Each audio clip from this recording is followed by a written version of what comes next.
কাইলৈ নিৰ্বাচনী ফলাফল আৰু এই ফলাফলক লৈ এতিয়া ৰাজ্যত ব্যাপক উৎসুকতা দেখিবলৈ পোৱা গৈছে সমষ্টিয়ে সকলো ৰাজ্যৰ মাজত আলোচনা যে সেই সমষ্টিটোত কোনে বিজয়ৰ শেষ হাঁহি মাৰিব আৰু এই 126টা সমষ্টিৰ ভিতৰত 10টা সমষ্টিত চৰ্চাত আছে আচলতে তাত জ্যেষ্ঠ আৰু একেবাৰে জেনজি যেসকল প্ৰাৰ্থী আছে বা কেইজনমান নতুন প্ৰজন্মৰ প্ৰাৰ্থীক লৈ চৰ্চা আছে আৰু সেই সমষ্টিকেইটা ইতিমধ্যে আপোনালোকে দেখিছে যে দিছপুৰ যোৰহাট খুৱাং কমলপুৰ বিশ্বনাথ লগতে মধ্য গুৱাহাটী অত্যন্ত এটা গুৰুত্বপূৰ্ণ সমষ্টি এবাৰ শিৱসাগৰ সমষ্টি আছে মৰিয়নি আছে সিপাঝাৰ আৰু বিহপুৰীয়া এই সমষ্টিসমূহত কোন কোন প্ৰাৰ্থী ওলাই যাব এই সমষ্টিসমূহত এটা খুব যুঁজ হৈছে বুলি সকলোৱে ক'ব বিচাৰিছে আৰু আপোনালোকৰ মন্তব্য জনাব পাৰে যে এই সমষ্টিসমূহত কোনে বিজয়ৰ শেষ হাঁহি মাৰিব কাৰণ মাজত মাথো কেইটামান ঘণ্টা আছে তাৰ পাছতেই উৎকণ্ঠাৰ অন্ত পৰিব ইতিমধ্যেই বিজেপিয়ে যি তেওঁলোকৰ মিত্ৰজোঁট আছে তেওঁলোকে এটা কথা কৈছে যে এবাৰ পূৰ্বৰ সকলো অভিলেখ তেওঁলোকে ভংগ কৰিব আৰু তৃতীয়বাৰৰ কাৰণে তেওঁলোকে চৰকাৰ গঠন কৰিব হেতু স্পষ্ট হৈছে বুলি বিজেপিৰ ফালৰ পৰা কৈছে কিন্তু কেইটামান গুৰুত্বপূৰ্ণ সমষ্টি আছে সেইকেইটা সমষ্টি একাংশই কৈছে যে সেইকেইটা এবাৰ বিজেপিৰ হাতত নাথাকিব বুলি মন্তব্য কৰা হৈছে আৰু সেই সমষ্টিকেইটাক লৈ কিন্তু এবাৰ চৰ্চা আছে বিশেষকৈ মধ্য গুৱাহাটী সমষ্টিটো য'ত আৰম্ভণিৰ পৰাই বিজেপি এজন জ্যেষ্ঠ নেতা যিজন দীৰ্ঘদিনৰ পৰা বিজেপিৰ লগত তেওঁ লাগি আছে বিজয় গুপ্তা বিজেপিৰ এজন পুৰণা কৰ্মী তেখেত আৰু লগতে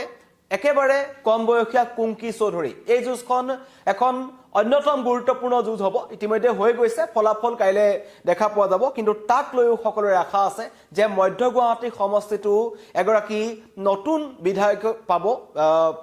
নতুন প্ৰাৰ্থীৰ নতুন কম বয়সীয়া এগৰাকী বিধায়ক পাব কুংকি চৌধুৰীৰ ৰূপত নে অভিজ্ঞতাৰ ফালৰ পৰা বিজয় গুপ্তা ডাঙৰীয়া এই মধ্য গুৱাহাটী সমষ্টিৰ বিধায়ক হিচাপে নিৰ্বাচিত হ'ব কাক অধিক ভোটদান কৰিছে সেইটো চৰ্চাত আছে এই মধ্য গুৱাহাটী সমষ্টিটো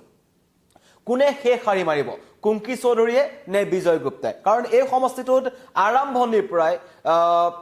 টাৰ্গেট কৰি লোৱা দেখা পোৱা গৈছিল কুংকি চৌধুৰীক হওক বা বিজয় গুপ্তাক হওক সকলোৱে ছ'চিয়েল মিডিয়াত বিশেষকৈ টাৰ্গেটত আছিল দুয়োগৰাকী প্ৰাৰ্থী আৰু সেইকাৰণে কাইলৈৰ কাৰণে সকলোৰে চাই আছে যে মধ্য গুৱাহাটী সমষ্টিটো কাৰ দখললৈ যাব অন্যতম এটা গুৰুত্বপূৰ্ণ সমষ্টি যিটো হৈছে দিছপুৰ সমষ্টিটোত এইকাৰণে গুৰুত্বপূৰ্ণ হৈছে যে কংগ্ৰেছৰ পৰা নিৰ্বাচনৰ ঠিক আগে বিজেপিত যোগদান কৰা একেবাৰে নতুন এজন প্ৰাৰ্থী প্ৰদ্যুৎ বৰদলৈ এজন জ্যেষ্ঠ নেতা অসমৰ ৰাজনৈতিক দিশৰ ক্ষেত্ৰৰ কিন্তু বিজেপিত তেখেত একেবাৰে নতুন আৰু বিজেপিত যোগদান কৰাৰ লগে লগে দিছপুৰ সমষ্টিটো তেখেতক দিয়া হৈছিল প্ৰাৰ্থী হিচাপে তেখেতক প্ৰক্ষেপ কৰা হ'ল তাক লৈ যিজন পূৰ্বৰে পৰা আচলতে বিজেপিৰ টিকটৰ কাৰণে দাবী কৰি আছিল জয়ন্ত দাস তেখেত খুবত ফাটি পৰিছিল আৰু তেখেতে নিৰ্দলীয়ভাৱে এবাৰ নিৰ্বাচনত অৱতীৰ্ণ হ'ল আৰু লগতে কংগ্ৰেছৰ ফালৰ পৰা মীৰা বৰঠাকুৰ সেইকাৰণে এই সমষ্টিটো গুৰুত্বপূৰ্ণ যে দিছপুৰটো বিজেপিৰ দখলত থাকিবনে নাই প্ৰদ্যুৎ বৰদলৈ শেষ হাঁহি মাৰিবলৈ সক্ষম হ'বনে নাই কাৰণ বিজেপিৰ মতে যে প্ৰদ্যুৎ বৰদলৈ বিজয় 100% নিশ্চিত কিন্তু দিছপুৰ সমষ্টিৰ একাংশ পুৰণি যিসকল বিজেপি কৰ্মী আছে তেওঁলোকে কিন্তু এই ক্ষেত্ৰত জয়ন্ত দাসৰ সপক্ষে মত দিয়া দেখা পোৱা গৈছিল বিশেষকৈ যিসকল বিজেপিৰ কাৰণে দীৰ্ঘদিনৰ পৰা কাম কৰি আছে তৃণমূল পৰ্যায়ৰ যিসকল বিজেপি কৰ্মী আছে তেওঁলোক কিন্তু জয়ন্ত দাসৰ সপক্ষে তেওঁলোকে মত কৰিছিল আৰু একাংশই কৈছে যে জয়ন্ত দাস আৰু প্ৰদ্যুৎ বৰদলৈৰ মাজত যুঁজখনৰ কাৰণে কৰবাত নহয় কৰবাত মীৰা বৰঠাকুৰৰ কাৰণে যুঁজখন সহজ হৈছিল বুলি কোৱা হৈছে সেইকাৰণে এই সমষ্টিটো এটা অন্যতম গুৰুত্বপূৰ্ণ সমষ্টি হৈ ৰ'ব এইটো হৈছে দিছপুৰ সমষ্টি ইফালে হৈছে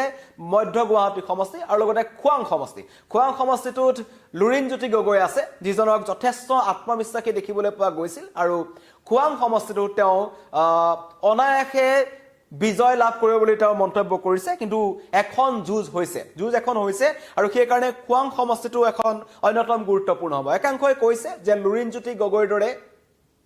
নতুন প্ৰজন্মৰ নেতা বা কুংকি চৌধুৰীৰ দৰে নতুন প্ৰজন্মৰ একাংশ বিধায়িকা আমাক বিধানসভাত লাগে বুলি একাংশই মন্তব্য কৰিছিল আৰু সেইকাৰণে হয়তো খুৱাং সমষ্টিৰ ৰাইজে এতিয়া কাৰ সপক্ষে অধিক ভোটদান কৰিছে সেয়া লক্ষণীয় হ'ব আপোনালোকে মন্তব্য দিব পাৰে মই ভুলা কলিতাই কাকতীয়া মন্তব্য কৰিছে গোটেই কেইখন বিজেপিয়ে পাব বুলি তেওঁ মন্তব্য কৰিছে এই 10টা সমষ্টি বিজেপিৰ দখলত থাকিব বুলি ভুলা কাকতীয়াই মন্তব্য কৰিছে আৰু যিসকল আছে আপোনালোকে এই সমষ্টিকেইটাৰ ওপৰত আপোনালোকৰ যদি কিবা মনোভাৱ আছে আপোনালোকে জনাব পাৰে যে কোন জিকিব কোনে দখল কৰিব দিছপুৰৰ মছনদ আৰু মীৰা বৰঠাকুৰ, জয়ন্ত দাস নে প্ৰদ্যুৎ বৰদলৈ, আৰু মধ্য গুৱাহাটীত বিজয় কুমাৰ গুপ্তা নে কুংকি চৌধুৰী, খোৱাঙত কোন জিকিব, লুৰিণজ্যোতি গগৈৰ যি ৰাজনৈতিক ভৱিষ্যত আছে এবাৰ অত্যন্ত এটা গুৰুত্বপূৰ্ণ হ'ব তেওঁৰ কাৰণে। কাৰণ ইতিমধ্যে তেওঁ দুবাৰ নিৰ্বাচন খেলিছে, এবাৰ বিধানসভা নিৰ্বাচন খেলিছে, এবাৰ লোকসভা নিৰ্বাচন খেলিছে, কিন্তু তেওঁৰ জয়ৰ মুখ দেখা নাছিল। এইবাৰ যথেষ্ট আশা কৰা হৈছে যে লুৰিণজ্যোতি গগৈ খোৱাং সমষ্টিৰ পৰা জয়ী হৈ আহিব। লগতে শিৱসাগৰ সমষ্টি আছে, শিৱসাগৰ সমষ্টিটো আৰম্ভণিৰ পৰাই যথেষ্ট বিতৰ্কত আছিল, কাৰণ তাত ইতিমধ্যে অখিল গগৈ আছে আৰু নিৰ্বাচনৰ আগে আগে অখিল গগৈয়ে যি ধৰণৰ ৰাজনীতি কৰিছিল আচলতে, যিটো মিয়াসকলক লৈ বা উচ্ছেদ কৰা লোকসকলক লৈ, উচ্ছেদিতসকলক লৈ, তাক লৈ শিৱসাগৰবাসী ৰাইজৰ মাজত ক'ৰবাত নহয় ক'ৰবাত খং খুব আছিল যে নিজৰ সমষ্টি এৰি এই য'ত উচ্ছেদ অভিযান চলি আছিল, বনাঞ্চলত উচ্ছেদ কৰা হৈছিল, তাত কিন্তু অখিল গগৈক বেছি দেখা পোৱা গৈছিল। আৰু একাংশই কৈছিল যে AIDFৰ অবিহনে বা AIDF নিষ্প্ৰভ হোৱাৰ কাৰণে কংগ্ৰেছৰ যি পূৰ্বৰ দৰে এই সংখ্যালঘু লোকসকলৰ মাজত তেওঁলোকৰ জনপ্ৰিয়তা নথকাৰ কাৰণে সেইসকল লোকক টাৰ্গেট কৰিছে অখিল গগৈ। এই মন্তব্য কৰা হৈছিল বিজেপিৰ ফালৰ পৰা, আৰু নামনি অসমতে তেওঁলোকে এবাৰ অধিক গুৰুত্ব দিছে বুলি তেওঁলোকে মন্তব্য কৰিছে। কিন্তু অৱশেষত শিৱসাগৰ জিলাত পাৰ্টি হিচাপে দেখা গ'ল অখিল গগৈক, আৰু অখিল গগৈৰ বিপক্ষে প্ৰথম অৱস্থাত প্ৰদীপ হাজৰিকা, এজন জ্যেষ্ঠ অগপ নেতা, যিজন আগতে আমগুৰি সমষ্টিত তেওঁ আছিল, দীৰ্ঘদিন ধৰি আমগুৰি সমষ্টিৰ পৰা বিধায়ক হৈ আছিল, আৰু এজন জ্যেষ্ঠ অগপৰ নেতা, তেখেতক শিৱসাগৰত প্ৰক্ষেপ কৰা হ'ল। কিন্তু অৱশেষত কুশল দুৱৰীয়ে টিকট বিচাৰি হাহাকাৰ লগোৱাত অৱশেষত কিন্তু সেই শিৱসাগৰ যিখন টিকুনীয়া যুঁজ হ'ব সেইখনো কিন্তু এখন অত্যন্ত গুৰুত্বপূৰ্ণ হ'ব। আৰু শিৱসাগৰবাসী ৰাইজৰ খুব আছে যে শিৱসাগৰ উন্নয়নৰ ক্ষেত্ৰত স্থবিৰ হৈ পৰিছে, কাৰণ যোৰহাট যথেষ্ট উন্নয়ন হ'ল, শিৱসাগৰৰ কাষত লাগি থকা ডিব্ৰুগড়, অন্য নালাগে মৰাণৰ নিচিনা জেগাত এতিয়া ইমান উন্নত হ'ল, কিন্তু শিৱসাগৰ জিলাখনত আটাইতকৈ বেছি উন্নয়ন হ'ব লাগিছিল, আৰু পৰ্যটনৰ দিশৰ পৰা এখন অত্যন্ত গুৰুত্বপূৰ্ণ জিলা, কিন্তু সেইখন জিলা বছৰ বছৰ ধৰি সেইদৰে থাকি গ'ল। কোনো ধৰণৰ উন্নয়ন শিৱসাগৰ জিলাখনত আমি দেখা নাপালোঁ, সেইটো তৰুণ গগৈ চৰকাৰৰ দিনতে হওক বা এই বিজেপি চৰকাৰৰ দিনত হওক। শিৱসাগৰখনত কিন্তু কোনো ধৰণৰ উন্নয়ন নহ'ল, বাট পথৰ দুৰৱস্থা, শিৱসাগৰৰ যিসমূহ কীৰ্তিচিহ্নসমূহ আছে সেইদৰে পৰি আছে, কৃত্ৰিম বানৰ কবলত পৰিছে, একাংশ বেদখলকাৰীয়ে কীৰ্তিচিহ্নসমূহ লাহে লাহে সেইবোৰ তেওঁলোকে দখল কৰিছে, সংৰক্ষণৰ অভাৱত সেইবোৰ জহি খহি গৈছে। নামদাং শিলৰ সাঁকো যিখন আছে সেইখনো এতিয়া অতি দুৰৱস্থাত আছে। তেনেবোৰ দিশৰ পৰা শিৱসাগৰ ৰাইজে বিচাৰিছে যে পৰিৱৰ্তন লাগে, কিন্তু সেই পৰিৱৰ্তন শিৱসাগৰ ৰাইজৰ ভোটৰ ওপৰত নিৰ্ভৰ কৰিব, তেওঁলোকে ভোট দিছে, কিন্তু সেই যুঁজখনো এখন অন্যতম গুৰুত্বপূৰ্ণ এখন যুঁজ শিৱসাগৰ সমষ্টিটো। মৰিয়নি সমষ্টিটোত আমি সকলোৱে জানো যে তাত ইতিমধ্যেই যি ৰূপজ্যোতি কুৰ্মী আছে, এজন জনপ্ৰিয় নেতা, আৰু তাত এইবাৰ জ্ঞানশ্ৰী বৰা গৈছিল এগৰাকী নতুন প্ৰজন্মৰ এগৰাকী প্ৰতিনিধি হিচাপে, আৰু সেই যুঁজখনো অত্যন্ত গুৰুত্বপূৰ্ণ হৈছে। সকলোৱে কৈছে যে এইবাৰ তাত পৰিৱৰ্তন আহিব, কিন্তু তাৰ যিসকল লোক আছে তেওঁলোকে মন্তব্য কৰিছে যে নহয়, বা বিজেপি যিসকল লোক আছে তেওঁলোকে কৈছে যে নহয়, তাত ৰূপজ্যোতি কুৰ্মীয়ে জিকিব, সেইখন এখন অত্যন্ত গুৰুত্বপূৰ্ণ হ'ব। কৃষ্ণ চৰকাৰে লিখিছে সকলোতে বিজেপি জিকিব।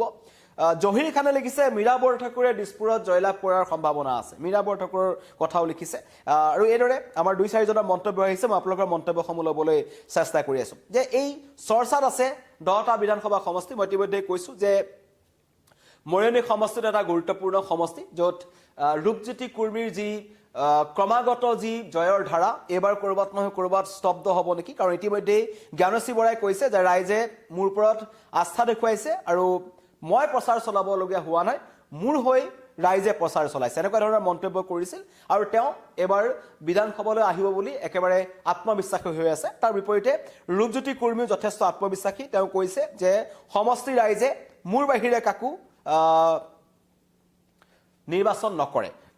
জাহাংগীৰ আলমে লিখিছে এখন ধৰ্মনিৰপেক্ষ চৰকাৰ হ'ব লাগে, নিশ্চয় এখন ধৰ্মনিৰপেক্ষ চৰকাৰ হ'ব লাগে, আৰু সেয়া সকলো ৰাইজৰ ওপৰত নিৰ্ভৰ কৰিব, ৰাইজে হৈছে গণতন্ত্ৰৰ ৰজা। তিনিচুকীয়া যিটো সমষ্টি আছে সেইটো এটা অত্যন্ত গুৰুত্বপূৰ্ণ সমষ্টি। লগতে কমলপুৰ, ভৱানীপুৰ, সৰভোগ, বিশ্বনাথ, মন্দিয়া, চিপাঝাৰ আৰু বিহপুৰীয়া, এইকেইটা সমষ্টি কিন্তু এইবাৰ অন্যতম চৰ্চাত থকা সমষ্টি। এইকেইটা সমষ্টিত এতিয়া কোনে শেষ হাঁহি মাৰে তাক লৈ কিন্তু সকলোৰে মাজত চৰ্চাত আছে। আৰু কালি বিৰোধী ঐক্য মঞ্চৰ যিসকলে বিৰোধী হিচাপে একগোট হৈ নিৰ্বাচন খেলিছিল তেওঁলোকে এখন পৰ্যালোচনা বৈঠক অনুষ্ঠিত কৰিছিল। তাত ইতিমধ্যে এক্সিট পলৰ যি কথা কোৱা হৈছে কাৰণ এক্সিট পলে সকলো ফালে জয় জয় ময়ময় কৰিছে বিজেপি তেওঁলোকে কৈছে যে বিজেপিয়ে বিপুল ভোটত জিকিব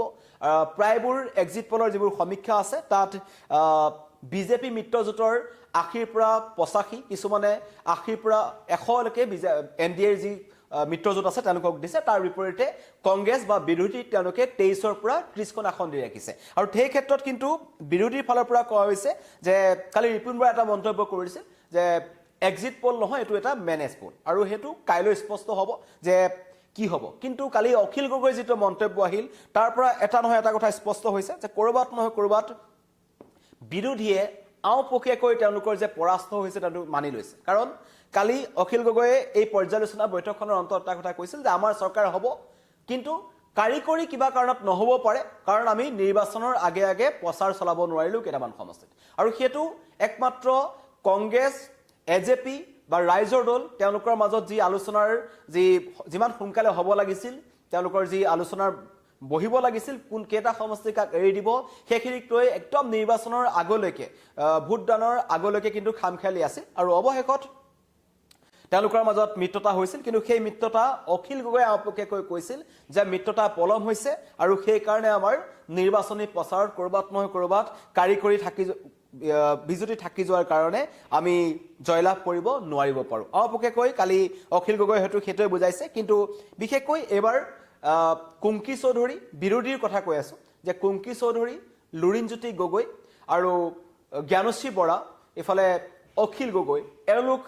নিৰ্বাচিত হৈ আহিব নাই তাক লৈ বিৰোধী যিসকল লোক আছে তেওঁলোকৰ মাজত চৰ্চাত আছে আৰু লগতে এই সমষ্টিকিটা চৰ্চাত আছে কাৰণ সেইকিটা সমষ্টিত এবাৰ এখন